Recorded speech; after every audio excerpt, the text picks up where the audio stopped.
10वीं क्लास बेटा ਤੁਸੀਂ ਪੂਰਕ ਕੋਣਾਂ ਦੇ ਤਿਕੋਣਮਿਤੀ ਅਨੁਪਾਤ ਇਸ ਟੌਪਿਕ ਨਾਲ ਸੰਬੰਧਿਤ ਐਕਸਰਸਾਈਜ਼ 8.3 ਸੋਲਵ ਕਰ ਲਈ ਹੋਏਗੀ। ਬਹੁਤ ਸੇ ਬੱਚਿਆਂ ਨੂੰ ਇਹ ਟੌਪਿਕ ਸਮਝ ਵੀ ਆ ਗਿਆ ਹੋਵੇਗਾ, ਪਰ ਜਿਵੇਂ ਕਿ ਅਸੀਂ ਦੇਖਿਆ ਕਿ ਕੁਝ ਬੱਚਿਆਂ ਨੂੰ ਇਸ ਟੌਪਿਕ ਦੇ ਵਿੱਚ ਕੁਝ ਮੁਸ਼ਕਿਲ ਆ ਰਹੀ ਹੈ। तो चलो आओ इस टॉपिक ਦੇ ਨਾਲ ਰਿਲੇਟਡ ਆਪਾਂ ਇੱਕ ਐਕਟੀਵਿਟੀ ਕਰਾਂਗੇ, ਪਰ ਉਸ ਐਕਟੀਵਿਟੀ ਨੂੰ ਸਮਝਣ ਵਾਸਤੇ ਸਾਨੂੰ ਇਸ ਟੌਪਿਕ ਦੇ ਕੁਝ ਬੇਸਿਕ ਕਨਸੈਪਟ ਜਿਹੜੇ ਆ ਉਹਨਾਂ ਦੇ ਬਾਰੇ ਕਲੀਅਰ ਹੋਣਾ ਬਹੁਤ ਜ਼ਰੂਰੀ ਹੈ। ਜੇ ਉਹ ਬੇਸਿਕ ਕਨਸੈਪਟ ਸਾਡੇ ਕਲੀਅਰ ਹੋ ਜਾਂਦੇ ਆ ਤੇ ਇਹ ਟੌਪਿਕ ਜਿਹੜਾ ਸਾਨੂੰ ਬੜੀ ਅੱਛੀ ਤਰ੍ਹਾਂ ਸਮਝ ਆ ਜਾਏਗਾ, ਔਰ ਜਿਹੜੀਆਂ ਵੀ ਸਾਡੇ ਮਨ ਦੇ ਵਿੱਚ ਕੁਝ ਕਨਫਿਊਜ਼ਨਸ ਹੈ ਜਾਂ ਸਾਨੂੰ ਜਿਹੜੇ ਪੁਆਇੰਟ ਸਮਝ ਨਹੀਂ ਆ ਰਹੇ ਉਹ ਵੀ ਸਾਨੂੰ ਅੱਛੀ ਤਰ੍ਹਾਂ ਸਮਝ ਆ ਜਾਣਗੇ। ਸੋ ਆਓ ਬੇਟਾ ਅਸੀਂ ਇਸ ਟੌਪਿਕ ਦੇ ਨਾਲ ਰਿਲੇਟਡ ਉਸ ਐਕਟੀਵਿਟੀ ਨੂੰ ਕਰਨ ਤੋਂ ਪਹਿਲੇ ਉਹਨਾਂ ਬੇਸਿਕਸ ਜਿਹੜੇ ਹੈਗੇ ਬੇਸਿਕ ਪੁਆਇੰਟਸ ਹੈ ਉਹਨਾਂ ਨੂੰ ਸਮਝੀਏ। ਸੋ ਜਿਵੇਂ ਕਿ ਤੁਹਾਨੂੰ ਪਤਾ ਹੈ ਟ੍ਰਿਗਨੋਮੈਟਰੀ ਤਿਕੋਣਮਿਤੀ ਇੱਕ ਸਮਕੋਣ ਤਿਕੋਣ ਦੇ ਨਾਲ ਸੰਬੰਧਿਤ ਹੈ, ਔਰ ਉਸ ਸਮਕੋਣ ਤਿਕੋਣ ਦੇ ਵਿੱਚ ਜਿਵੇਂ ਮੈਂ ਇੱਥੇ ਇੱਕ ਤ੍ਰਿਭੁਜ ABC ਲੈ ਲਈ ਔਰ ਇੱਥੇ ਇੱਕ ਐਂਗਲ B 90 ਡਿਗਰੀ ਲੈ ਲਿਆ। ਸੋ 10ਵੀਂ ਕਲਾਸ ਤੁਹਾਨੂੰ ਇਹ ਪਤਾ ਹੈ ਕਿ ਇੱਕ ਸਮਕੋਣ ਤ੍ਰਿਭੁਜ ਵਿੱਚ ਇੱਕ ਐਂਗਲ ਜਿਹੜਾ 90 ਡਿਗਰੀ ਦਾ ਤੇ ਆਏਗਾ ਹੀ ਆਏਗਾ। ਸੋ ਸਾਨੂੰ ਪਤਾ ਹੈ ਕਿ angle A plus angle B plus angle C is equal to 180 degree. त्रिभुज ਦੇ ਤਿੰਨਾਂ ਕੋਣਾਂ ਦਾ ਜੋੜ ਕਿੰਨਾ ਹੁੰਦਾ ਹੈ? 180 ਡਿਗਰੀ ਹੁੰਦਾ ਹੈ। ਸੋ ਸਾਡੇ ਕੋਲ ਇੱਕ ਐਂਗਲ ਜਿਹੜਾ ਐਂਗਲ B 90 ਡਿਗਰੀ ਦਿੱਤਾ ਹੋਇਆ, ਇਹਦਾ ਮਤਲਬ angle A plus angle B ਸਾਨੂੰ ਕਿੰਨਾ ਦਿੱਤਾ ਹੋਇਆ? 90 ਡਿਗਰੀ, ਔਰ ਐਂਗਲ C ਇਹਨਾਂ ਤਿੰਨਾਂ ਦਾ ਜੋੜ ਕਿੰਨਾ ਸਾਡੇ ਕੋਲ? 180 degree. Angle A plus angle C is equal to 180 degree minus 90 degree. ते इथों साडे कोल आ गया angle A plus angle C is equal to 90 degree. एदा मतलब की है बेटा? ए अंडरस्टूड है कि त्रिभुज दे तिन्ना कोणां दा जोड़ 180 है और ओदे विचों एक एंगल तुहाडे कोल 90 डिग्री होएगा ही होएगा, क्योंकि ट्रिग्नोमेट्री दे विच जेडी साडे कोल एक राइट ट्रायंगल है ਉਹਦੇ ਵਿੱਚ ਇੱਕ ਕੋਣ 90 ਡਿਗਰੀ ਹੋਏਗਾ ਹੀ ਹੋਏਗਾ। ਸੋ ਅਸੀਂ ਇੱਥੇ ਮੰਨ ਕੇ ਚੱਲ ਰਹੇ ਹਾਂ ਕਿ ਐਂਗਲ B = 90 ਡਿਗਰੀ ਹੈ। ਇਹਦਾ ਮਤਲਬ ਕੀ ਹੈ ਕਿ ਬਾਕੀ ਦੋਨਾਂ ਕੋਣਾਂ ਦਾ ਜੋੜ ਐਂਗਲ A ਔਰ ਐਂਗਲ C ਦਾ ਜੋੜ ਕਿੰਨਾ ਹੋਏਗਾ? 90 ਡਿਗਰੀ ਹੋਏਗਾ, ਕਿਉਂਕਿ 90 ਔਰ 90 ਕਿੰਨੇ ਹੁੰਦੇ ਆ? 180 ਡਿਗਰੀ ਹੁੰਦੇ ਆ। ਸੋ ਐਂਗਲ B ਕਿੰਨਾ ਹੈ? 90 ਡਿਗਰੀ। ਇਹਦਾ ਮਤਲਬ angle A plus angle C ਉਹਨਾਂ ਦੋਨਾਂ ਕੋਣਾਂ ਦਾ ਜੋੜ ਕਿੰਨਾ ਹੋਏਗਾ? 90 ਡਿਗਰੀ। ਐਂਗਲ A ਔਰ ਐਂਗਲ C ਕੀ ਹੈਗੇ ਆ? ਕੰਪਲੀਮੈਂਟਰੀ ਐਂਗਲਸ ਹੈ ਬੇਟਾ, ਪੂਰਕ ਕੋਣ ਹੈ। ਕੀ ਹੈਗੇ ਆ? ਪੂਰਕ ਕੋਣ। ਇਹਨਾਂ ਦੋਨਾਂ ਕੋਣਾਂ ਨੂੰ ਜੋੜ ਲਈਏ ਤੇ ਸਾਡੇ ਕੋਲ ਕਿੰਨਾ ਆਂਦਾ ਹੈ? 90 ਡਿਗਰੀ ਆਂਦਾ ਬੇਟਾ। ਸਾਨੂੰ ਪਤਾ ਹੈ angle A plus angle C ਇਹਨਾਂ ਦੋਨਾਂ ਕੋਣਾਂ ਦਾ ਜੋੜ ਕਿਹਦੇ ਬਰਾਬਰ ਹੈ? 90 ਡਿਗਰੀ ਦਾ, ਕਿਉਂਕਿ ਇਹ ਕੀ ਹੈਗੇ ਆ? ਪੂਰਕ ਕੋਣ। ਹੁਣ ਜੇ ਮੈਂ ਐਂਗਲ A ਨੂੰ 60 ਲੈ ਲੈਣਾ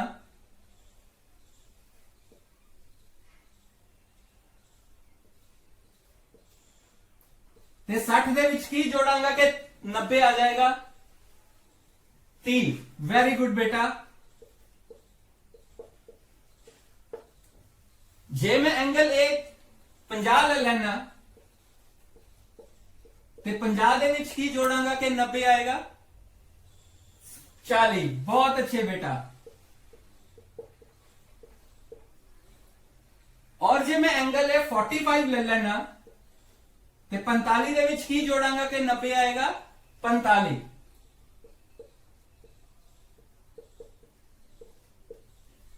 ਸੋ ਤੁਸੀਂ ਇੱਥੋਂ ਦੇਖਦੇ ਪਿਓ ਬੇਟਾ ਕਿ ਇਹ ਜਿਹੜੇ ਪੂਰਕ ਕੋਣਾਂ ਦੇ ਜੋੜੇ ਹੈ 60 और 30 90, 50 और 40 90, 45 और 45 90। ਸੋ ਜੇ ਮੈਨੂੰ ਇੱਕ ਮੁੱਲ ਪਤਾ ਹੈ, ਐਂਗਲ A ਪਤਾ ਹੈ, ਤੇ ਦੂਸਰਾ ਮੁੱਲ ਕਿਸ ਤਰ੍ਹਾਂ ਆ ਰਿਹਾ ਤੁਸੀਂ ਜਨਰਲਾਈਜ਼ ਕਰ ਸਕਦੇ ਹੋ। ਤੁਸੀਂ ਸੋਚ ਸਕਦੇ ਹੋ ਕਿ ਜੇ 60 ਐਂਗਲ A 60 ਹੈ ਤੇ 30 ਤੁਹਾਡੇ ਦਿਮਾਗ ਦੇ ਵਿੱਚ ਕਿਸ ਤਰ੍ਹਾਂ ਆਇਆ? Very good. ਅਸੀਂ ਜੇ ਸਾਡੇ ਕੋਲ ਬੇਟਾ ਐਂਗਲ A ਦਾ ਮੁੱਲ ਹੈ ਤਾਂ ਐਂਗਲ C ਕਿਸ ਤਰ੍ਹਾਂ ਪਤਾ ਲੱਗੇਗਾ?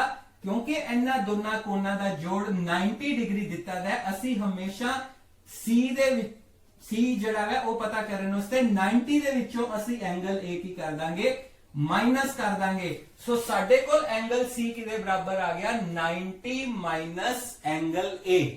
ਬੇਟਾ ਇਹ ਤੁਹਾਡੇ ਸਾਹਮਣੇ ਇੱਕ ਸਮਕੋਣ ਤ੍ਰਿਭੁਜ ਦਿੱਤੀ ਹੋਈ ਹੈ ਜਿਹਦਾ ਐਂਗਲ B ਜਿਹੜਾ ਹੈ ਉਹ 90 ਡਿਗਰੀ ਹੈ। एंगल ABC एक राइट ट्रायंगल है और एंगल B जो 90 डिग्री है ਉਹਦੇ सामने वाली साइड ਜਿਹੜੀ ਉਹਦੀ opposite साइड ਉਹਦੇ ਕੀ ਹੁੰਦੀ ਹੈ ਹਾਈਪੋਟੇन्यूज ਹੁੰਦੀ ਹੈ। ਕੀ ਹੁੰਦੀ ਹੈ ਹਾਈਪੋਟੇन्यूज।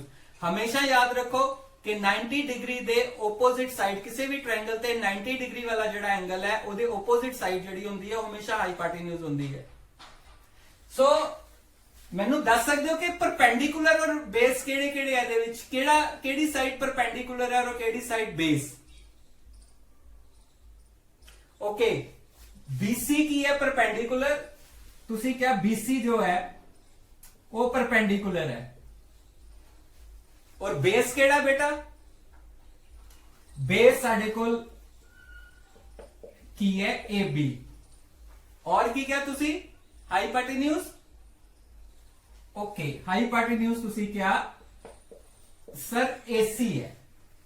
ਠੀਕ ਹੈ ਇਹਦਾ ਮਤਲਬ ਕਿ ਜਿਹੜੀ ਇਹ ਟ੍ਰਾਇੰਗਲ ਹੈ ਸਾਡੇ ਕੋਲ ਇਹ ਸਾਈਡ ਹਮੇਸ਼ਾ ਪਰਪੈਂਡੀਕੂਲਰ ਹੁੰਦੀ ਹੈ। ਠੀਕ ਓਕੇ ਹੁਣ ਮੈਂ ਕੀ ਕਰ ਰਿਹਾ ਇਸ ਟ੍ਰਾਇੰਗਲ ਨੂੰ ਇਸ ਤਰ੍ਹਾਂ ਕਰਕੇ ਤੁਹਾਡੇ ਸਾਹਮਣੇ ਲਿਆ ਰਿਹਾ। ਦੇਖੋ ਇਹ ਆ ਗਈ। ਹੁਣ ਸਾਡੇ ਕੋਲ ਕੀ ਹੈ ਅਸੀਂ ਇਹਨੂੰ ਇਸ ਤਰ੍ਹਾਂ ਕੀਤਾ A ਉੱਪਰ ਚਲਾ ਗਿਆ B ਨੀਚੇ ਆ ਗਿਆ ਔਰ C ਸਾਡਾ ਇੱਥੇ ਆ ਗਿਆ। ਟ੍ਰਾਇੰਗਲ ਤੇ ਉਹੀ ਹੈ ਮੈਂ ਸਿਰਫ ਥੋੜਾ ਜਿਹਾ ਨੂੰ ਸ਼ਿਫਟ ਕੀਤਾ ਹੈ। ਹੁਣ ਦੱਸੋ ਬੇਟਾ ਹਾਈਪੋਟੇन्यूज ਕਿਹੜਾ ਹੈ। ਹਾਈਪੋਟੇन्यूज ਤੇ ਜਿਵੇਂ ਕਿ ਸਾਡੇ ਕੋਲ एंगल है 90 डिग्री एंगल B ਉਹਦੇ ਸਾਹਮਣੇ ਵਾਲੀ ਸਾਈਡ ਤੇ ਸਾਡੇ ਕੋਲ ਹਾਈਪੋਟੇन्यूज ਹੀ ਹੋਏਗੀ। ਉਹਦੀ ਆਪੋਜ਼ਿਟ ਸਾਈਡ ਜਿਹੜੀ ਹੈ ਉਹ ਸਾਡੇ ਕੋਲ ਕੀ ਹੋਏਗੀ H ਹੋਏਗੀ ਹਾਈਪੋਟੇन्यूज। ਸੋ ਸਾਡੇ ਕੋਲ ਕੀ ਹੋ ਗਿਆ H ਆ ਗਿਆ ਸਾਡੇ ਕੋਲ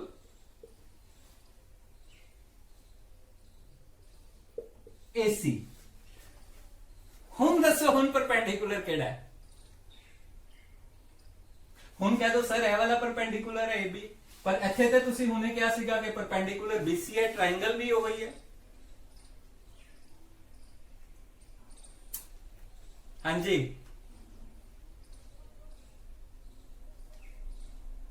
ਦੱਸ ਸਕਦੇ ਹੋ ਜਵਾਬ। ਕੁਝ ਸਟੂडेंट्स ਦੱਸ ਰਹੇ ਹੈ ਔਰ ਕੁਝ ਸੋਚੀ ਪੈ ਗਏ ਹੈ ਕਿ ਟ੍ਰਾਇੰਗਲ ਇੱਕੋ ਹੀ ਹੈ शिफ्ट करके ਇੱਥੇ ਉਹਨੂੰ ਥੋੜਾ ਜਿਹਾ ਕਰਕੇ ਰੋਟੇਟ ਕਰਕੇ ਇੱਥੇ ਇਸ ਤਰ੍ਹਾਂ ਕਰਤਾ ਇੱਥੇ ਪਰਪੈਂਡੀਕੂਲਰ BC ਹੈ और ਇੱਥੇ ਪਰਪੈਂਡੀਕੂਲਰ ਕਿਹੜਾ ਹੈ ਉਹ AB ਨਜ਼ਰ ਆ ਰਿਹਾ ਤੇ ਅਸਲੀ ਪਰਪੈਂਡੀਕੂਲਰ ਹੈ ਕਿਹੜਾ। ਚਲੋ ਆਓ ਦੇਖਦੇ ਹਾਂ ਬੇਟਾ। ਇੱਕ ਗੱਲ ਯਾਦ ਰੱਖਣਾ ਬੇਟਾ ਜਿਹੜਾ ਐਂਗਲ ਜਿਸ ਐਂਗਲ ਦੀ ਅਸੀਂ ਗੱਲ ਕਰ ਰਹੇ ਹਾਂ ਤੁਸੀਂ ਟ੍ਰਿਗਨੋਮੈਟਰੀ ਦੇ ਵਿੱਚ ਜਦੋਂ ਇੱਕ ਟ੍ਰਾਇੰਗਲ ਲੈ ਰਹੇ ਹੋ ਟ੍ਰਾਇੰਗਲ ABC ਐਂਗਲ B ਤੁਹਾਡੇ ਕੋਲ 90 ਹੈ। ਸੋ ਜੇ ਤੇ ਤੁਸੀਂ एंगल A ਦੇ ਨਾਲ ਸਮ ਸੋਲਵ ਕਰ ਰਹੇ ਹੋ sin A cos A tan A ਜੇ ਤੁਸੀਂ एंगल A ਲੈ ਰਹੇ ਹੋ ਜੋ एंगल ਤੁਸੀਂ ਲੈ ਰਹੇ ਹੋ ਉਹਦੀ ਆਪੋਜ਼ਿਟ ਸਾਈਡ ਕੀ ਹੋ ਜਾਏਗੀ ਬੇਟਾ ਜੀ ਪਰਪੈਂਡੀਕੂਲਰ ਹੋਏਗੀ। ਉਹਦੀ ਆਪੋਜ਼ਿਟ ਸਾਈਡ ਕੀ ਹੋਏਗੀ ਪਰਪੈਂਡੀਕੂਲਰ। ਸੋ ਜੇ ਤਾਂ ਤੁਸੀਂ एंगल A ਲੈ ਰਹੇ ਹੋ ਤੇ ਤੁਹਾਡੇ ਕੋਲ ਪਰਪੈਂਡੀਕੂਲਰ ਕੀ ਬਣੇਗੀ BC और ਜੇ ਤੁਸੀਂ एंगल ਕਿਹੜਾ ਲੈ ਰਹੇ ਹੋ ਜੇ ਤੁਸੀਂ एंगल C ਲਵੋਗੇ एंगल C ਨਾਲੋਂ ਰੇਸ਼ੀਓਜ਼ ਪਤਾ ਕਰਨੀਆਂ ਹੋਣਗੀਆਂ ਤਾਂ ਤਦ ਤੁਹਾਡੀ ਪਰਪੈਂਡੀਕੂਲਰ ਕੀ ਬਣ ਜਾਏਗਾ AB ਬਣ ਜਾਏਗਾ ਬੇਟਾ। ਸੋ ਬੇਟਾ ਸਾਡੇ ਸਾਹਮਣੇ ਤ੍ਰਿਭੁਜ ABC ਜਿਹਦੇ ਵਿੱਚ B 90 ਡਿਗਰੀ ਹੈ एंगल A और ਅਸੀਂ ਕਰ ਚੁੱਕੇ ਹਾਂ ਕਿ C ਜਿਹੜਾ ਹੈ ਉਹ ਮੁੱਲ ਕਿਹਦੇ ਬਰਾਬਰ ਆ ਜਾਏਗਾ 90 A ਦੇ ਕਿਉਂਕਿ एंगल A और एंगल C ਕੀ ਹੈ ਕੰਪਲੀਮੈਂਟਰੀ एंगल्स है और जे एंगल A ਸਾਡੇ ਕੋਲ ਹੈ ਵੈ ਤੇ C ਦਾ ਮਾਪ ਕਿਹਦੇ ਬਰਾਬਰ ਆ ਜਾਏਗਾ 90 A ਦੇ ਆ ਜਾਏਗਾ। ਸੋ ਅਸੀਂ ਹੁਣ ਪੂਰਕ ਕੋਣਾਂ ਦੇ ਤਿਕੋਣਮਿਤੀ अनुपात पता करने हैं तो sin 90 A किदे बराबर होता है cos 90 A किदे बराबर होता है। आओ बेटा असी वो करिए मैं दे वास्ते की कीता है कि गत्ते दी छोटी छोटी स्ट्रिप्स कट लईयां और ओदे सामने ए रेशोस जड़ियां लिख दित्तियां पुजामा ਦੇ ਮਾਪ ਲਿਖ ਦਿੱਤੇ, ਉਹਨਾਂ ਨੂੰ ਡਬਲ ਟੇਪ ਦੇ ਨਾਲ ਚਿਪਕਾ ਲਿਆ ਤੇ ਅਸੀਂ ਹੁਣ ਦੇਖਾਂਗੇ ਬੇਟਾ ਤੁਹਾਡੇ ਸਾਹਮਣੇ ਇਹ ਟ੍ਰਾਇੰਗਲ ਦਿੱਤੀ ਹੋਈ ਹੈ, ਟ੍ਰਾਇੰਗਲ ABC, ਔਰ ਸਾਨੂੰ ਇਹ ਪਤਾ ਹੈ, ਅਸੀਂ ਆਲਰੇਡੀ ਇਹ ਪੜ ਚੁੱਕੇ ਹਾਂ ਕਿ ਇੱਕ ਰਾਈਟ ਟ੍ਰਾਇੰਗਲ ਦੇ ਵਿੱਚ sin A ਕਿਹਦੇ ਬਰਾਬਰ ਹੁੰਦਾ ਹੈ? ਉਹ ਹੁੰਦਾ ਹੈ ਪਰਪੈਂਡੀਕੂਲਰ ਓਵਰ ਹਾਈਪੋਟੇਨਿਊਜ਼, ਲੰਬ ਬਟਾ ਕਰਨ ਦੇ। ਸੋ ਇਸ ਤ੍ਰਿਭੁਜ ਦੇ ਵਿੱਚ ਤੁਸੀਂ ਦੇਖੋ ਕਿ ਤੁਹਾਡਾ ਲੰਬ ਕੀ ਹੈ ਬੇਟਾ, ਕਿਉਂਕਿ ਅਸੀਂ sin A ਦੀ ਗੱਲ ਕਰ ਰਹੇ ਹਾਂ ਤੇ ਸਾਡਾ ਲੰਬ ਕੀ ਹੋਏਗਾ? BC, ਔਰ ਸਾਡਾ ਹਾਈਪੋਟੇਨਿਊਜ਼ ਕੀ ਹੋਏਗਾ? AC ਹੋਏਗਾ ਬੇਟਾ। तो साडा लंब की है? साडा लंब है BC बटा हाइपोटेन्यूज, परपेंडिकुलर ओवर हाइपोटेन्यूज, और साडा हाइपोटेन्यूज यानी कि करण साडा की है? ਉਹ ਸਾਡਾ है AC। ਤੇ ਤੁਸੀਂ ਦੇਖੋ sin A ਕਿਹਦੇ ਬਰਾਬਰ ਆ ਗਿਆ? sin A ਆ ਗਿਆ ਸਾਡੇ ਕੋਲ BC ਬਟਾ AC ਦੇ। ਉਸੇ ਤਰ੍ਹਾਂ ਹੀ cos A ਕਿਹਦੇ ਬਰਾਬਰ ਹੈ? cos A ਦੇਖਣਾ ਹੈ, cos A ਕਿਹਦੇ ਬਰਾਬਰ ਹੁੰਦਾ ਬੇਟਾ? cos A ਹੁੰਦਾ बेस ओवर हाइपोटेन्यूज यानी कि आधार बटा करण। सो साडा ਇੱਥੇ आधार की आ रहा है? AB आ रहा है बेटा। की आ रहा है? AB। और करण साडा की आ रहा है? करण साडा आ रहा है AC। सो साडे कोल ਇੱਥੇ आधार साडा AB और करण की आएगा? करण साडा AC आएगा बेटा। ते साडे कोल cos A किदे बराबर आ गया? cos A बराबर आ गया AB बटा AC दे। हुण पुत्र जी असी sin 90 माइनस A पता करना है, ए वाला एंगल। और मैं तुहानू दस्सिया सी जदों मैं इस ट्रायंगल नू इस तरह शिफ्ट कर दिता ते ये ट्रायंगल इस तरह बन गई, A B और C। एंगल C दा माप की है 90 माइनस A। सो असी sin 90 माइनस A पता करना है। साडे कोल एंगल C है, सो C दे सामने वाली भुजा की बन जाती है? परपेंडिकुलर बन जाती है। इत्थे ए देखो C दे सामने वाली भुजा AB, A की बन जाएगा साडा लंब बन जाएगा बेटा, और साडा हाइपोटेन्यूज AC ही रहेगा। ते इस करके साडे कोल sin 90 माइनस A जड़ा है वो की आ जाएगा? साडे कोल sin 90 माइनस A की आ गया लंब इत्थे साडा की है? AB है बेटा। लंब की है? AB। 10वीं क्लास ये चीज याद रखनी है पुत्र कि असी जेड़े एंगल दे नाल रेशियोज पता कर रहे हैं उस एंगल दे सामने वाली भुजा ही असी की लेनी है? लंब लेनी है। ये साडे सामने परपेंडिकुलर आ गया। ए देखो मैं तुहाडे सामने इस ट्रायंगल नू रोटेट करके भी इत्थे तुहाडे सामने ऐसे करके कीता है। और हाइपोटेन्यूज साडा कदी चेंज नहीं होएगा, करण साडा कदी चेंज नहीं होएगा, वो की हो जाएगा? AC हो गया। और फिर असी की पता करना है? cos 90 minus A। cos 90 minus A ते cos की हुंदा है? cos हुंदा है, cos A हुंदा है बेस ओवर हाइपोटेन्यूज। ठीक है ना? सो cos बेस ओवर हाइपोटेन्यूज यानी कि आधार बटा करण। सो जदों असी 90 माइनस A यानी C दी गल कर रहे हैं ते एदे विच हुण बेस साडे कोल क्योंकि यह लंब आ गया सी, हुण साडे कोल बेस की बन गया? BC बन गया। सो बेस साडे कोल BC आ गया बेटा, और हाइपोटेन्यूज किदे बराबर आ गया? वो साडा मैं तुहानू क्या सीगा कि चेंज नहीं होना। इस करके पुत्र जी हाइपोटेन्यूज साडा हमेशा की रहेगा? AC ही रहेगा। सो ए तुहाडे सामने देखो त्रिकोणमिति अनुपात आ गए। sin A BC बटा AC, लंब बटा करण, cos A आधार AB बटा हाइपोटेन्यूज AC। हुण क्योंकि असी sin 90 माइनस A दी गल करदे पे हां, इस एंगल दी गल कर रहे हां जो कि तुहाडे सामने ए है, एदे सामने ए देखो ए तुहाडा लंब बनदा पिया, एदे सामने वाली भुजा जड़ी है की बन रही है? परपेंडिकुलर बन रही है। साडे कोल AB बटा AC आ गया। और जदों असी cos 90 माइनस A जड़ा ए एंगल पता करना है तो C दे सामने, इस एंगल दे सामने वाली भुजा साडे कोल लंब है, ए साडे कोल आधार है, साडा BC ओवर AC आ गया। सो इन्हां अनुपातां दे विच देखो बेटा BC ओवर AC, ए देखो पुत्र BC ओवर AC ए भी साडे कोल की है? BC over AC। लेकिन BC ओवर AC देखो एदे सामने BC ओवर AC किदे सामने है? sin A दे बराबर, और ਇੱਥੇ BC over AC ਕਿਹਦੇ ਬਰਾਬਰ ਹੈ cos 90 minus A ਦੇ ਬਰਾਬਰ।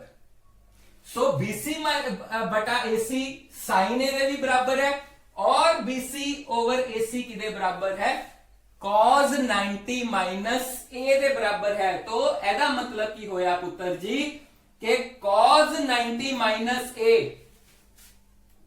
cos 90 degree minus A cos 90 minus A किहदे बराबर हुंदा है sin A दे बराबर हुंदा है। cos 90 minus A किहदे बराबर होया sin A they.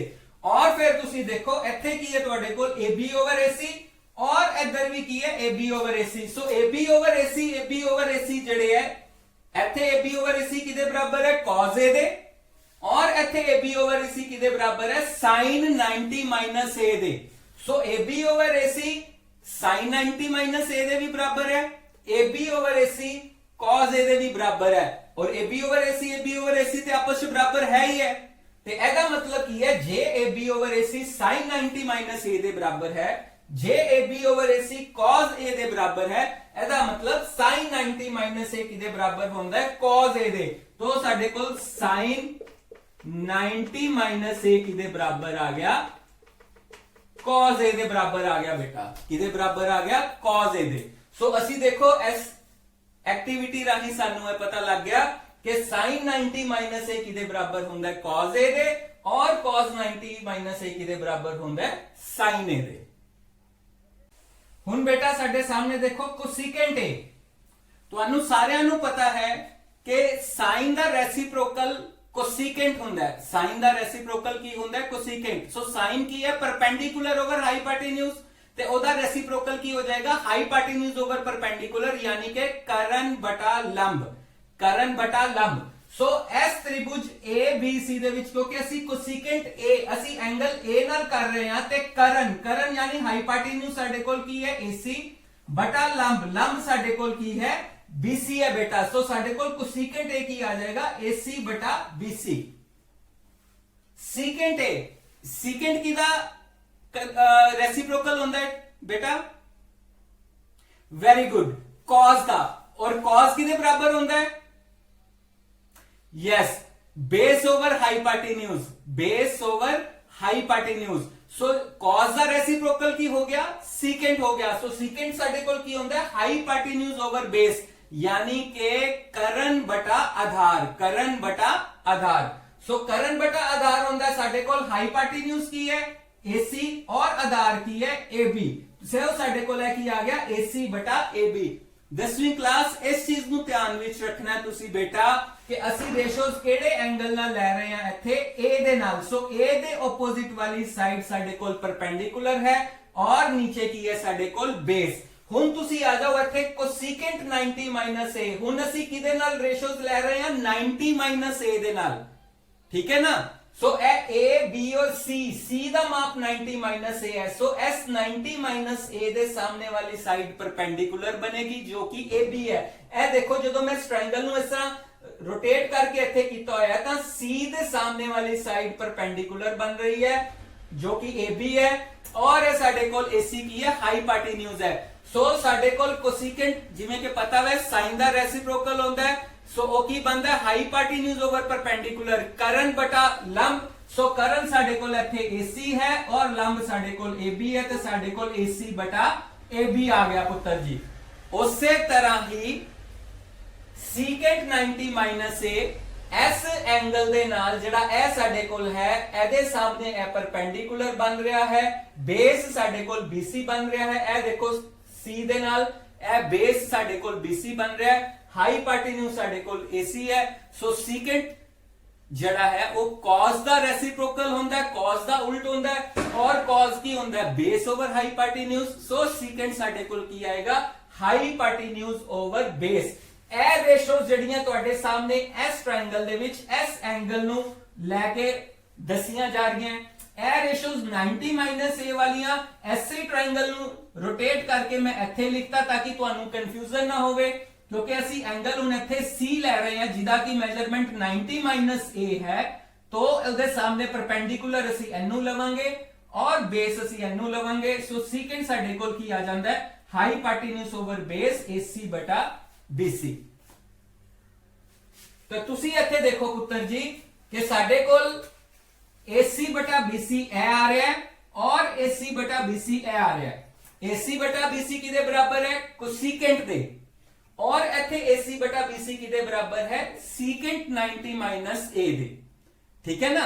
So AC बटा BC सीकेंट 90 माइनस A दे भी बराबर है, AC बटा BC को सीकेंट A दे भी बराबर है। ए दोनों अनुपात आपस में की है बराबर। सो साडे कोल की आ जाएगा secant 90 minus A is equal to की आ जाएगा कोसीकेंट A आ जाएगा। और जो तुसी इथे देखोगे AC ओवर AB इथे भी की है AC ओवर AB। सो ए वाले अनुपात जड़े है ए आपस में की हो गए बराबर हो गए, है ना। AC बटा AB किदे बराबर है? Cosecant 90 minus A they. AC बटा AB किदे बराबर है? सीकेंट A दे।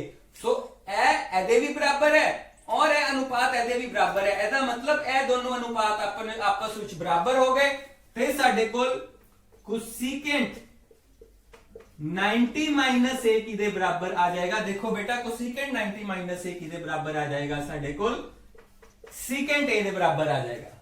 बेटा हुण इत्थे देखो साडे कोल tan ए, tan की हुंदा है?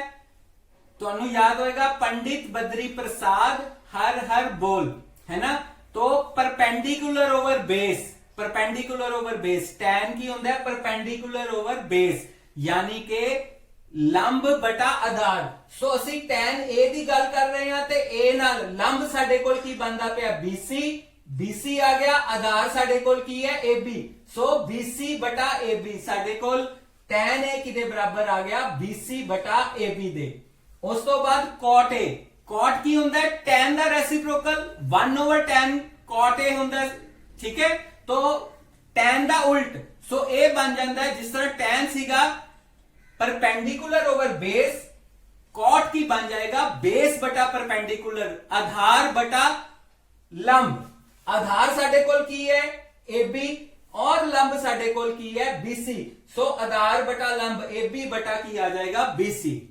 हुण असीं गल करनी है किहड़े एंगल दी? 90 माइनस A एदी tan 90 माइनस A, क्योंकि tan 90 माइनस A दी गल कर रहे हैं। एदे सामने साडे कोल लंब ए बनेगा, ए आधार बनेगा। ए देखो बेटा इस एंगल दे सामने ए वाला जिहड़ी साइड है परपेंडिकुलर साडे कोल की बन रहा है? AB बनदा पिया है और बेस की बन रहा है? BC बन रहा है। सो tan 90 minus A, tan 90 minus A की हो जाएगा परपेंडिकुलर ओवर बेस AB बटा BC।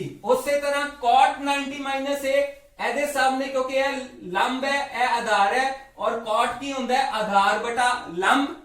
सो आधार साडे कोल केड़ा है? आधार साडे कोल हैगा वा BC और लंब साडे कोल की है? AB है। लंब साडे कोल की है? AB। सो 10वीं क्लास इस चीज का बहुत ध्यान रखना पुत्र, जे असी एंगल A दे नाल रेशोज ले रहे हैं ते ओदी ओपोजिट साइड जड़ी है BC ओ परपेंडिकुलर बनेगी और AB साडा की बनेगा बेस। और जे असी C दे नाल जो कि 90 माइनस A है ओदे नाल असी रेशोज ले रहे हैं ਤਾਂ ਇਹਦੇ opposite साइड ਜਿਹੜੀ AB है वो परपेंडिकुलर बनेगी और साडे कोल BC की बन जाएगा बेस बन जाएगा। हुण तुसी ਇੱਥੇ देखो BC बटा AB किदे बराबर है? tan A they. BC बटा AB किदे बराबर है? cot 90 minus A they. BC बटा AB tan A दे भी बराबर है और cot 90 माइनस A दे भी बराबर है। ਇਹਦਾ मतलब ਕੀ है?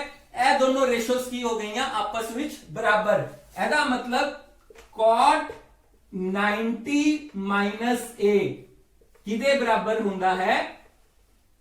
tan A दे बराबर हुंदा है। और इथे देखो AB बटा BC और AB बटा BC ये आपस विच बराबर है। AB बटा BC दे सामने की है tan 90 माइनस A, इथे AB बटा BC दे सामने की है cot A, क्योंकि ए AB बटा BC tan 90 माइनस A दे भी बराबर है और AB बटा BC cot A दे भी बराबर है और आपस दे विच ते सेम है ही है, सेम रेशोज ने। एदा मतलब की है कि ए दोनों रेशोज भी सेम हो जाएंगियां। तो tan 90 minus A, tan 90 minus A किदे बराबर हो जाएगा बेटा जी? cot A दे बराबर हो जाएगा। tan 90 माइनस A किदे बराबर हो जाएगा? cot A दे। ਤੁਹਾਨੂੰ पता लग गया होगा कि किवें cos 90 minus A sin A दे बराबर होंदा है, ਕਿਵੇਂ sin 90 minus a cos a ਦੇ ਬਰਾਬਰ ਹੁੰਦਾ ਹੈ। ਠੀਕ ਹੈ, ਸੋ ਆਓ ਅਸੀਂ ਇੱਕ ਮਾਡਲ ਤਿਆਰ ਕਰਦੇ ਹਾਂ, ਇੱਕ ਐਕਟੀਵਿਟੀ ਤਿਆਰ ਕਰਦੇ ਹਾਂ ਜਿਹਦੀ ਮਦਦ ਦੇ ਨਾਲ ਅਸੀਂ ਇਹਨੂੰ ਹੋਰ ਅੱਛੀ ਤਰ੍ਹਾਂ ਸਮਝ ਸਕਦੇ ਹਾਂ ਔਰ ਆਪਣੇ ਫਰੈਂਡਸ ਨੂੰ ਵੀ ਇਹਦੇ ਨਾਲ ਦੇ ਰਿਲੇਟਡ ਕੁਐਸਚਨਸ ਪੁੱਛ ਸਕਦੇ ਹਾਂ, ਚਾਹੇ ਉਹ ਰੇਸ਼ੋਜ਼ ਦੇ ਨਾਲ ਹੈ, ਚਾਹੇ ਉਹ ਕੋਈ ਸਵਾਲ ਦੇ ਨਾਲ ਹੈ। ਤਾਂ ਉਹਦੇ ਵਾਸਤੇ ਅਸੀਂ ਕੀ ਕਰਾਂਗੇ ਪੁੱਤਰ, ਇਹ ਦੇਖੋ ਮੈਂ ਦੋ ਜਿਹੜੇ ਗੱਤੇ ਹੈ ਇੱਕੋ ਹੀ ਆਕਾਰ ਦੇ ਦੋ ਸਰਕੂਲਰ ਗੱਤੇ ਲਿੱਤੇ ਹੈ। ਤੁਸੀਂ ਇਹ ਦੋ ਸਰਕੂਲਰ ਗੱਤੇ ਕੀ ਹੈ ਕੱਟ ਲੈਣੇ ਹੈ ਔਰ ਉਸ ਤੋਂ ਬਾਅਦ ਉਹਨਾਂ ਗੱਤਿਆਂ ਨੂੰ ਕੀ ਕਰਨਾ ਹੈ, ਕਲਰ ਪੇਪਰ ਜਿਹੜਾ ਹੈ ਉਹ ਚਿਪਕਾ ਦੇਾਂਗੇ ਅਸੀਂ। ਠੀਕ ਹੈ, ਫਿਰ ਉਸ ਤੋਂ ਬਾਅਦ ਤੁਸੀਂ ਕੀ ਕਰਨਾ ਹੈ, ਇੱਕ ਗੱਤੇ ਨੂੰ ਇਸ ਤਰ੍ਹਾਂ ਤੁਸੀਂ ਰੱਖ ਕੇ ਇਹ ਦੇਖੋ ਦੂਸਰੇ ਗੱਤੇ ਦੇ ਉੱਤੇ ਰੱਖ ਕੇ ਇੱਕ ਕੱਟ ਇਸ ਤਰ੍ਹਾਂ ਦਾ ਦੇ ਦੇਣਾ ਹੈ ਬੇਟਾ ਔਰ ਇੱਕ ਕੱਟ ਨੀਚੇ ਦੇ ਦੇਣਾ ਹੈ। ਇੱਥੋਂ ਤੇ ਤੁਸੀਂ ਇਸ ਗੱਤੇ ਨੂੰ ਕੱਟ ਦਿਓਗੇ ਪਰ ਨੀਚੇ ਵਾਲੇ ਗੱਤੇ ਦੇ ਇਹ ਕੱਟ ਇਸ ਤਰ੍ਹਾਂ ਦੇਣੇ ਆ ਤਾਂ ਕਿ ਅਸੀਂ ਇਹਨੂੰ ਇਸ ਤਰ੍ਹਾਂ ਉਠਾ ਸਕੀਏ। ਇਹ ਦੇਖੋ ਅਸੀਂ ਇਹਨੂੰ ਉਠਾ ਸਕੀਏ। ਤੁਹਾਡੀ ਆਪਣੀ ਮਰਜ਼ੀ ਹੈ, ਬੇਸ਼ੱਕ ਤੁਸੀਂ ਕੱਟਣਾ ਚਾਹੁੰਦੇ ਹੋ ਇੱਥੋਂ ਵੀ ਕੱਟ ਸਕਦੇ ਹੋ, ਲੇਕਿਨ ਇਹਦੇ ਨਾਲ ਕੀ ਹੈ ਇੱਥੇ ਤੁਹਾਡਾ ਕੁਐਸਚਨ ਆ ਜਾਏਗਾ ਔਰ ਆਨਸਰ ਜਿਹੜਾ ਸਟੂਡੈਂਟ ਨੂੰ ਦਿਖੇਗਾ ਨਹੀਂ, ਤੁਹਾਡੇ ਸਾਥੀ ਨੂੰ ਆਨਸਰ ਦਿਖੇਗਾ ਨਹੀਂ, ਹੈ ਨਾ। ਤਾਂ ਇਹਨੂੰ ਇਹਦੇ ਨਾਲ ਛੁਪਿਆ ਦਾ ਤੁਸੀਂ ਕੁਐਸਚਨ ਪੁੱਛ ਸਕਦੇ ਹੋ ਔਰ ਉਹਦਾ ਜਵਾਬ ਦੇਖਣ ਵਾਸਤੇ ਇਹਨੂੰ ਤੁਸੀਂ ਇਸ ਤਰ੍ਹਾਂ ਉੱਪਰ ਉਠਾ ਸਕਦੇ ਹੋ ਔਰ ਇਹ ਫਿਰ ਆਪਣੀ ਮਰਜ਼ੀ ਹੈ ਕਿ ਤੁਸੀਂ ਇਹਨੂੰ ਇੱਥੋਂ ਕੱਟਣਾ ਵੀ ਚਾਹੁੰਦੇ ਹੋ, ਅੱਬਲ ਇਸ ਤਰ੍ਹਾਂ ਤੁਸੀਂ ਇਹਨੂੰ ਗੱਤੇ ਦੇ ਟੁਕੜੇ ਨੂੰ ਇਸ ਤਰ੍ਹਾਂ ਉਠਾ ਕੇ ਆਨਸਰ ਵੀ ਦੇਖ ਸਕਦੇ ਹੋ। ਇਹ ਦੇਖੋ ਬੇਟਾ ਮੈਂ ਨੀਚੇ ਵਾਲੇ ਚੱਕਰਾਕਾਰ ਗੱਤੇ ਦੇ ਉੱਤੇ ਸਭ ਤੋਂ ਪਹਿਲੇ ਉਹਦੇ ਘੇਰੇ ਦੇ ਉੱਤੇ ਆਪਣੇ ਟੌਪਿਕ ਦੇ ਨਾਲ ਸੰਬੰਧਿਤ ਕੁਐਸਚਨਸ ਲਿਖ ਲਏ ਔਰ ਫਿਰ ਉਸ ਗੱਤੇ ਦੇ ਉੱਪਰ ਇਹ ਵਾਲਾ ਚੱਕਰਾਕਾਰ ਗੱਤਾ ਜਿਹੜਾ ਹੈ ਉਹਨੂੰ ਇੱਕ ਪੇਚ ਦੀ ਮਦਦ ਦੇ ਨਾਲ ਕੀ ਕੀਤਾ, ਐਡਜਸਟ ਕਰ ਦਿੱਤਾ, ਉਹਦੇ ਨਾਲ ਲਗਾ ਦਿੱਤਾ। ਹੁਣ ਤੁਹਾਡੇ ਸਾਹਮਣੇ ਕੁਐਸਚਨਸ ਹੈ, ਤੁਸੀਂ ਵੀ ਇਸ ਤਰ੍ਹਾਂ ਦਾ ਇੱਕ ਮਾਡਲ ਤਿਆਰ ਕਰ ਸਕਦੇ ਹੋ। ਫਿਰ ਤੁਸੀਂ ਆਪਣੇ ਫਰੈਂਡਸ ਨੂੰ ਕੁਐਸਚਨਸ ਪੁੱਛ ਸਕਦੇ ਹੋ ਜਿਵੇਂ tan 90 a ਹੈ, ਸੋ ਉਹਦਾ ਜਵਾਬ ਉਹ ਠੀਕ ਦੇ ਰਿਹਾ ਕਿ ਗਲਤ ਦੇ ਰਿਹਾ, ਅਸੀਂ ਇੱਥੋਂ ਇਹਨੂੰ ਉਠਾਵਾਂਗੇ ਔਰ ਦੇਖੋ tan 90 a ਕਿਹਦੇ ਬਰਾਬਰ ਹੈ, cot a ਦੇ। तो ਅਸੀਂ ਦੇਖੋ ਹੁਣ ਇਹਨੂੰ ਅੱਗੇ ਸ਼ਿਫਟ ਕਰਦੇ ਆ ਤੇ ਸਾਡੇ ਕੋਲ ਕੀ ਆ ਜਾਂਦਾ ਹੈ secant 90 a, secant 90 a और secant 90 a ਕਿਹਦੇ ਬਰਾਬਰ ਹੈ, ਸਾਡੇ ਦੋਸਤ ਦਾ ਜਵਾਬ ਠੀਕ ਹੈ ਕਿ ਗਲਤ ਹੈ। ਇਹ ਦੇਖੋ secant 90 a ਕਿਹਦੇ ਬਰਾਬਰ ਆ ਰਿਹਾ ਹੈ, cosecant a ਦੇ ਬਰਾਬਰ ਆ ਰਿਹਾ। ਦੇਖੋ ਬੇਟਾ ਕਿਹਦੇ ਬਰਾਬਰ ਆ ਰਿਹਾ ਹੈ, cosecant a ਦੇ। ਸੋ ਫਾਰਮੂਲੇ ਦੇ ਨਾਲ ਨਾਲ ਹੀ ਮੈਂ ਇਹਦੇ ਵਿੱਚ ਕੁਝ ਲਰਨਿੰਗ ਆਊਟਕਮ ਦੇ ਨਾਲ ਦੇ ਕੁਐਸਚਨ ਪਾਏ ਕਿ ਟੌਪਿਕ ਤੁਹਾਨੂੰ ਸਮਝ ਲੱਗ ਗਿਆ ਕਿ ਤੁਸੀਂ ਉਸ ਟੌਪਿਕ ਦੇ ਨਾਲ ਦੇ ਕੁਐਸਚਨਸ ਦੇ ਜਵਾਬ ਦੇ ਸਕਦੇ ਹੋ। ਸੋ ਪੁੱਤਰ ਮੈਨੂੰ ਇਹ ਦੱਸੋ ਕਿ sin 60 ਕਿਹਦੇ ਬਰਾਬਰ ਹੁੰਦਾ ਹੈ, sin 60। ਸੋ 60 ਨੂੰ ਆਪਾਂ ਕਿਸ ਤਰ੍ਹਾਂ ਲਿਖ ਸਕਦੇ ਹਾਂ, 90 30। ਕਿਸ ਤਰ੍ਹਾਂ ਲਿਖ ਸਕਦੇ ਹਾਂ, 90 30। ਤੇ ਉਹ ਕੀ ਬਣ ਜਾਏਗਾ, sin 90 a। तो sin 90 a ਕਿਹਦੇ ਬਰਾਬਰ ਹੁੰਦਾ ਹੈ, ਵੈਰੀ ਗੁੱਡ, cos a ਦੇ। तो 90 30 sin 90 30 ਕਿਹਦੇ ਬਰਾਬਰ ਹੋਏਗਾ, cos 30 ਦੇ। ਸੋ ਸਾਡਾ ਜਵਾਬ ਸਹੀ ਹੈ ਕਿ ਗਲਤ ਹੈ, ਦੇਖੋ ਇਹ ਦੇਖੋ ਬੇਟਾ ਸਾਡਾ ਜਵਾਬ cos 30। ਠੀਕ ਹੈ ਨਾ। ਔਰ ਇੱਕ ਕੁਐਸਚਨ ਅਸੀਂ ਹੋਰ ਕਰ ਲੈਣੇ ਆ ਹੁਣ, cot 45 ਕਿਹਦੇ ਬਰਾਬਰ ਹੈ ਪੁੱਤਰ, cot 45। ਸੋ 45 ਨੂੰ ਕਿਵੇਂ ਲਿਖ ਸਕਦੇ ਆ, ਵੈਰੀ ਗੁੱਡ, cot 90 45। 90 45 90 ਚੋਂ 45 ਗਏ, 45 ਹੁੰਦੇ ਨਾ, ਤੇ cot 90 a ਉਹ ਕਿਹਦੇ ਬਰਾਬਰ ਅਸੀਂ ਕੀਤਾ ਸੀਗਾ, tan a ਦੇ। तो cot 90 45 ਜਦੋਂ ਅਸੀਂ ਕਰਾਂਗੇ ਤੇ ਉਹ ਕਿਹਦੇ ਬਰਾਬਰ ਆ ਜਾਏਗਾ, ਇਹ ਦੇਖੋ tan 45 ਦੇ ਬਰਾਬਰ ਆ ਜਾਏਗਾ। ਸੋ ਬੇਟਾ ਦੇਖੋ ਕਿੰਨੇ ਵਧੀਆ ਪਲੇਵੇ ਮੈਥਡ ਦੇ ਨਾਲ ਅਸੀਂ ਇਹਨੂੰ ਬਣਾ ਸਕਦੇ ਹਾਂ ਔਰ ਇਹਦੇ ਤੋਂ ਕਾਫੀ ਚੀਜ਼ਾਂ ਜਿਹੜੀਆਂ ਸਿੱਖ ਸਕਦੇ ਹਾਂ, ਆਪਣੇ ਫਰੈਂਡਸ ਨੂੰ ਕੁਐਸਚਨ ਪੁੱਛ ਸਕਦੇ ਹਾਂ। ਠੀਕ ਹੈ ਨਾ। ਸੋ ਇਸ ਐਕਟੀਵਿਟੀ ਨੂੰ ਤੁਸੀਂ ਕਰਨਾ ਹੈ। ਇਹਦੇ ਵਾਸਤੇ ਲੋੜੀਂਦਾ ਜਿਹੜਾ ਸਮਾਨ ਹੈ ਉਹ ਗੱਤਾ, ਕੈਂਚੀ, ਗਮ ਜਾਂ ਫੈਵੀਕੋਲ ਔਰ ਇਹ ਗਲੇਸ ਪੇਪਰ ਔਰ ਇੱਕ ਪੇਚ ਹੈ ਜਿਹਦੀ ਮਦਦ ਦੇ ਨਾਲ ਤੁਸੀਂ ਸੌਖੇ ਤਰੀਕੇ ਨਾਲ ਇਹ ਮਾਡਲ ਜਿਹੜਾ ਹੈ ਉਹ ਘਰ ਦੇ ਵਿੱਚ ਬਣਾ ਸਕਦੇ ਹੋ। ਸੋ ਬੇਟਾ ਮੈਨੂੰ ਉਮੀਦ ਹੈ ਕਿ ਇਸ ਐਕਟੀਵਿਟੀ ਦੇ ਬਾਅਦ ਤੁਹਾਨੂੰ ਇਹ ਟੌਪਿਕ ਜਿਹੜਾ ਹੈ ਉਹ ਅੱਛੀ ਤਰ੍ਹਾਂ ਸਮਝ ਲੱਗ ਗਿਆ ਹੋਵੇਗਾ ਔਰ ਹੁਣ ਇਸ ਦੇ ਨਾਲ ਸੰਬੰਧਿਤ ਸਵਾਲ ਤੁਸੀਂ ਆਸਾਨੀ ਨਾਲ ਹੱਲ ਕਰ ਸਕਦੇ ਹੋਵੋਗੇ। तो ਇਹਦੀ ਅੱਛੀ ਤਰ੍ਹਾਂ ਪ੍ਰੈਕਟਿਸ ਕਰਨੀ ਹੈ ਤਾਂ ਕਿ ਸਾਨੂੰ ਕਿਸੇ ਵੀ ਕਿਸਮ ਦੀ ਕੋਈ ਵੀ ਪ੍ਰੋਬਲਮ ਨਾ ਰਹੇ। ਥੈਂਕ ਯੂ ਬੇਟਾ।